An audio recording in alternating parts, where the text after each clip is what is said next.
ভগবদ্গীতা অধ্যায় ৫ সন্ন্যাস যোগ শ্রীকৃষ্ণ বাণী। শ্রীকৃষ্ণের ভগবদ্গীতার পঞ্চম অধ্যায়ের নাম সন্ন্যাস যোগ। এই অধ্যায় শ্রীকৃষ্ণ অর্জুনকে কর্মযোগ এবং সন্ন্যাসের পার্থক্য ও তাদের সমন্বয় নিয়ে ব্যাখ্যা করেন।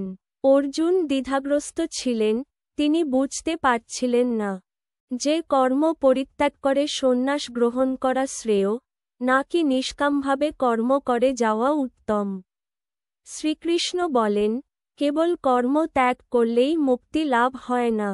প্রকৃত সন্ন্যাস হল যিনি কামনা বাসনা ত্যাগ করে নিঃস্বার্থভাবে কর্ম করেন।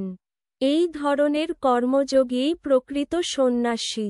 কারণ কর্ম থেকে সম্পূর্ণভাবে নিজেকে বিরত রাখা এবং সেই কর্মের ফলে আসক্ত না হয়ে কর্তব্য পালন করা, এই দুটো একই আদর্শের দিকে নিয়ে যায়। তিনি বলেন, যে ব্যক্তি নিজেকে ঈশ্বরের উদ্দেশ্যে নিবেদিত করে, ফলের প্রতি আকর্ষণ না রেখে কর্ম করে, সেই ব্যক্তি পাপমুক্ত হন। তিনি সকল জীবের প্রতি সমভাবে দৃষ্টিপাত করেন, বন্ধু শত্রু, আপন পর, ভালো মন্দ, সবাইকে সমভাবে দেখেন। এই সমদর্শিতাই মুক্তির পথ। পঞ্চম অধ্যায় উল্লেখ আছে যে, যারা ইন্দ্রিয় সংযমের মাধ্যমে নিজের মনকে সংহত করতে পেরেছেন, তারা অন্তরঙ্গ শান্তি লাভ করেন। তারা সব কর্মে ঈশ্বরকে উপলব্ধি করেন।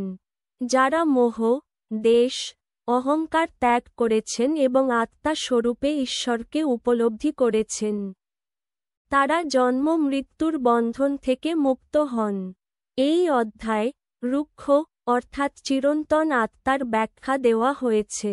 শ্রীকৃষ্ণ বলেন, রুক্ষ অচঞ্চল, নির্লিপ্ততা, অনন্ত ও আনন্দময়।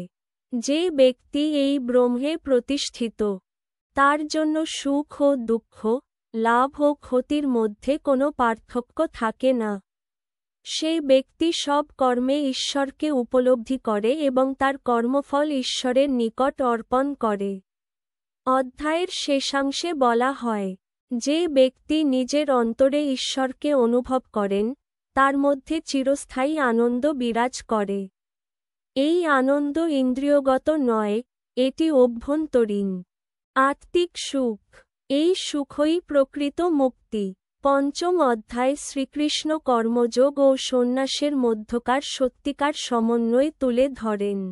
তিনি বলেন, নিষ্কাম কর্মই প্রকৃত সন্ন্যাস। সৎকর্মের মধ্য দিয়েই ঈশ্বর উপলব্ধি সম্ভব, যদি তা কামনা রহিত হয়। কর্মে স্থিত থেকে ঈশ্বরকে নিবেদিতভাবে কর্ম করাই প্রকৃত মুক্তির পথ। যিনি সব কিছুতে ঈশ্বরকে দেখেন, তিনিই জ্ঞানী এবং তিনিই পরম শান্তি ও আনন্দ লাভ করেন।